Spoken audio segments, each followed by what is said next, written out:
Hi YouTube, it's Graxy. Welcome back to the channel. Hero Siege Season 8 begins on September 12th, and with it, I'm going to be going through all of my build guides from Season 7 and updating them for Season 8. In today's video, we're going to be checking out my starter and progression guide for the Slice of Shadows Demon Slayer. We're going to focus on all the things that you need to know to at least start this character, get up to the early game, start farming, as well as give you some advice on progressing the character through the mid game and ultimately into the end game. Be sure to hit that like and subscribe button. Keep up to date with all my future Hero Siege related news and content. And let's get started. Alrighty, first things first, let's go through a disclaimer. This was created during the closed beta phase of Season 8 and is based on the contents and mechanics that were available at the time.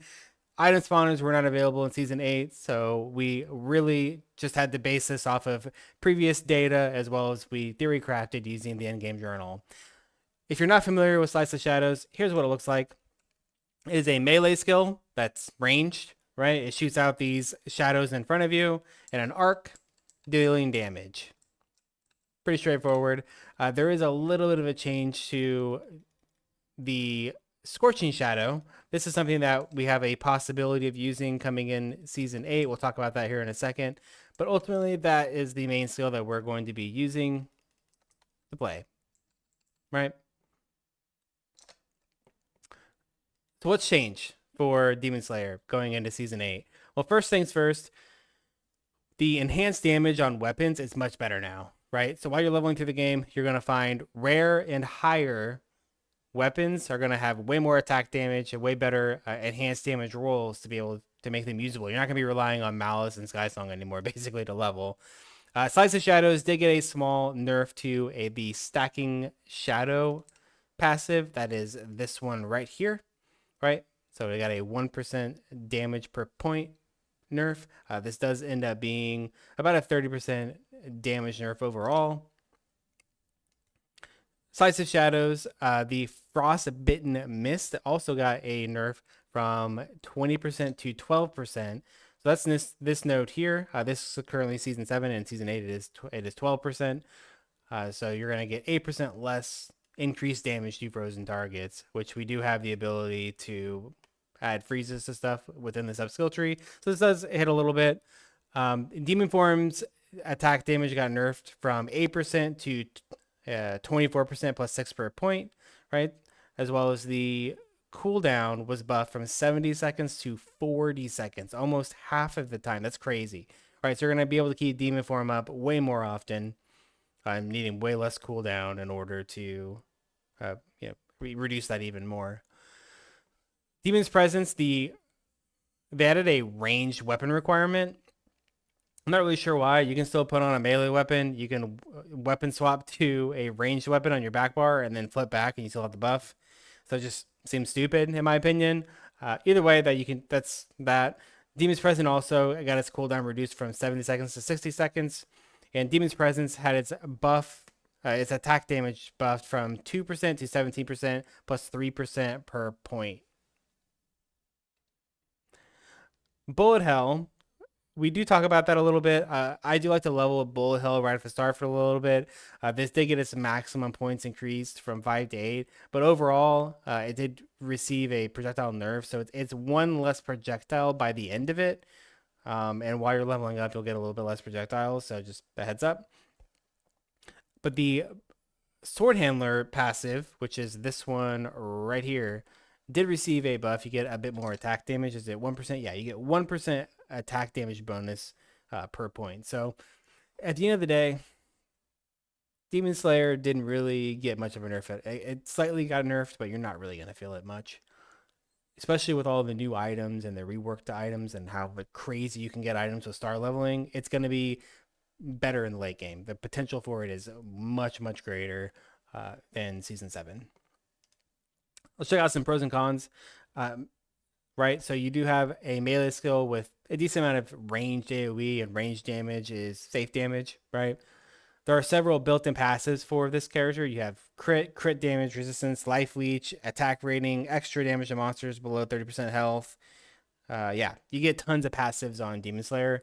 You also have a massive burst active, which is Demon Form. You get concentration aura, but it's going to help you with your attack rating.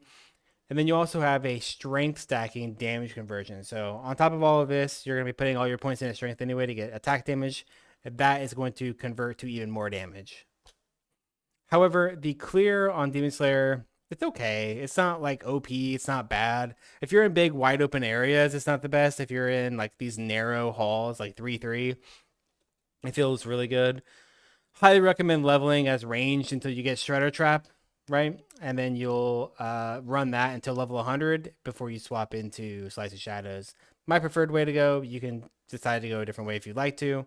With the buff to weapons, it actually might be easier to transition. It is going to be easier to transition into Slice of Shadows at level 40, but you're probably gonna have to wait until you get the extra projectiles until at least level 70. And there is one extra change, right? You can also run Scorching Shadow. This got a projectile buff in Season 8, so you might be able to switch into Scorching Shadow, Slice of Shadows at level 40 once you have a decent attack damage weapon. So that's an option. It's completely free to respec your trees. So depending on what you got at level 40 or whatever, swap some stuff around and see what you can make work. But the best way that I have found is just running Shredder Trap. It's absolutely blasts. All right, so talking about those skill trees, I do have an entire section showing you all the skill trees that you're going to use to level up all the way up to level 100, as well as the level 100 trees for Shredder Trap and for Slice of Shadows, right? Same thing for sub skill trees. If you're not familiar with sub skill trees, you get a point in the sub skill tree every 5 character levels, and you access that, but just by pressing this plus sign on a skill, it'll show you the sub skill tree, right? And you're level 5 now, you get a point. You're level 10 now, you get a point, and you level these up as you play through the game. For attributes, we're going to be putting 2 points into strength, 2 points into vitality, all the way to level 100. You can go a little more strength if you find a bunch of life items and you don't really need the life. By all means, go for it. Or if you feel like you have plenty of damage and just want to survive more, get some more vitality. You will want to get a little bit of energy. You can get mana on charms. You can get mana in tons of different places. You will want a little bit just because mana costs will get expensive. But once you find a source of leech, you shouldn't really have many mana problems. If you're having issues with hitting monsters, you're having an attack rating problem, dexterity can provide attack rating to help with that. So you might find some dexterity on charms or some other different places to help with your attack rating. And then once you get to the end game, you're going to put all your points into strength just to get the most amount of damage. Now, while we're leveling, there's going to be some different gear choices. I've gone through and listed out the different affixes that you will want to find on like rares and mythic items. Once again, weapons getting a big enhanced damage buff. Be sure that you are constantly looking to upgrade your weapon. If you find a D tier weapon, right, turn D tiers off in your loot filter so you only see C tier. Once you find a C tier, turn it off so you only find B tier. That will really help with you finding your next best weapon. As well as on every single item type I go through here and list out different affixes that you can try to look for on your items, right? Things that are important to you. Now, there are also gems. And gems can provide you additional skill damage. You're going to look for diamonds, right? Diamonds will give you physical damage. Stock at those in any holes that you find on gear, that satanics, whatever it may be. And I'm also going to be making a satanics section, like a leveling satanics. Do not go out of your way to look for these items. You don't have to go farm for leveling satanics. It's not worth your time. However, if you do find some of these while you're leveling, by all means use them. These will be available in the written guide that'll be on the website, of course. Now, once you hit level 100, there's no best in slot gear here. You can still wear mythics in a lot of these areas. You're still going to want mythics because you're going to need a lot of enhanced damage, crit damage, crit chance, that sort of thing. So what I've gone through and done is just giving you options regardless of what direction you go with certain gear, or where you're at in your gearing, rune words, some really good satanics that you can pick up from cheap on the auction house, or if you're playing in SSF or a blood pack, this should be relatively easy to get. So those will be available for every item type. Any combination of these items will pretty much work for early hell, for hell 1 blasting, right? Once you are through the early game and you're trying to progress your character, we have once again, items for every bit of this. So if you are looking for, a new weapon or interested in seeing what weapons will be good for your character, definitely look in the progression section. This will give you an idea of what to go and farm, mainly because the target farming has completely changed for Season 8. Target farming is back in its capacity, where you now get 40% of the rolls towards the chase zone for certain zones. So if you're looking for Lucy's Day, generally this comes from King's Garden. You can go to King's Garden. If you were to drop an SS, 40% of the rolls toward the SS will be towards a Lucy's Day. So makes it super easy. Much more frequently, you're going to be able to hit the chase items that you're looking for. So if you're having trouble with progression, you want to know what your next step is, give this a look-sees. Also really important to the build is Molten Paw. This is going to provide you a source of burn. Putting burning on enemies will allow you to get ailment damage or extra damage to monsters that are afflicted by an ailment such as burning. Very, very important. And lastly, we've moved all of the Inferno items from the mid-game into its own section. Inferno is much harder. The entire game's difficulty scaling has changed. So I do not want to put Inferno in for progression gear. It's just not something that you're going to see. There's going to be very few people that are going to be able to get to Inferno within any reasonable amount of time. And even if they get to Inferno, they're not going to be killing any bosses in it. So this is in its own section as aspirational items. Now, for relics, they pretty much haven't changed, right? You're going to be playing a crit build. You're going to be running crit relics. You do get a 5th relic slot by completing the Fall of Darkness quest. This is killing Uber Gabriel and Uber Amun-Ra. So for that 5th relic slot, we have a ton of different options with, pure damage potential, additional life ones, proc relic effects. Maybe you don't want to wear crush suits anymore and you'd rather get your agility from a relic. By all means do it, and then run some Chaos Walkers or run Brutal Roamers or whatever it may be. So it's the different options within that. There's also some new rings that can provide some crazy relic effectiveness and chance to proc relics. That's not going to be available in these guides. I think that's going to be for the community to figure out, and I'm sure people will have information on that. If it comes down to it, we might make a relic specific video talking about some different things that you can do with the new ring and different relics that are available. But I don't think putting those in any particular guide is a good option, just because there's going to be so many choices with them. So keep an eye on that. Potions haven't really changed too much. Pretty much the same, right? Find any setup of these potions, you'll rock them. For chest augments, same thing. They haven't really changed too much. Berserker Rage is going to be the most damage. I think Lethal Tempo is the best, personally.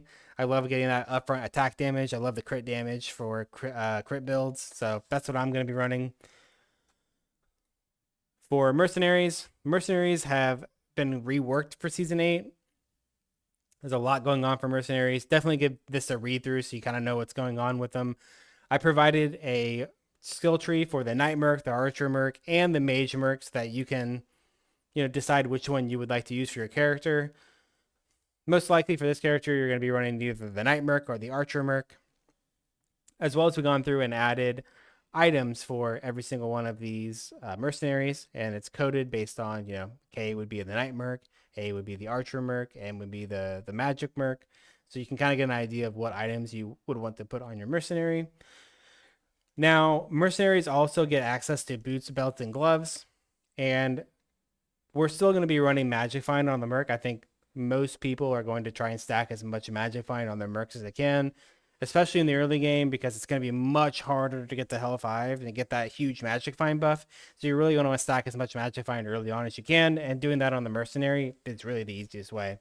So a lot of the mercenary here is going to be targeted around Magic Find items. You don't have to do that. If you want to go and make some damage, whatever Merc, by all means do it. For hero levels, they haven't changed too much. The hero level tree is pretty much the same. There has been some buffs to certain nodes on the hero level tree. But if you're not sure how hero levels work, be sure you give this video a watch so that we can understand what you might want to do with your character in terms of the hero level tree. There's really a couple of different ways you can go about it. So yeah, definitely give that video a look-see. Glyphs haven't changed at all for the most part. If you're not familiar with glyphs, I have a video talking about them and showing you all the glyphs and how they work, how to get them. all that information. Loot filters will be available for Season 8. I'll have these all the written guides will have the filters, as well as they'll be available on the website. So by all means, if you are struggling with the loot filters, you're not sure how to build one, I will show you exactly how to do it before the league starts. That way you're ready to go for league start. And last but not least, we have some additional helpful resources if you're a newer player or just need a refresh on Hero Siege. Definitely give this a look-see. This will be available again on the website and in the written guide for progression tips, mining guides, zones of farm, questing, whatever it may be that you need to know. That will be available for you guys as well. That is going to wrap up the Slices of Shadows Demon Slayer for Season 8. Be sure you guys come check me out live at twitch.tv/Graxy_TV. We're going to be blasting not only the new season, but the open beta that starts on the 5th.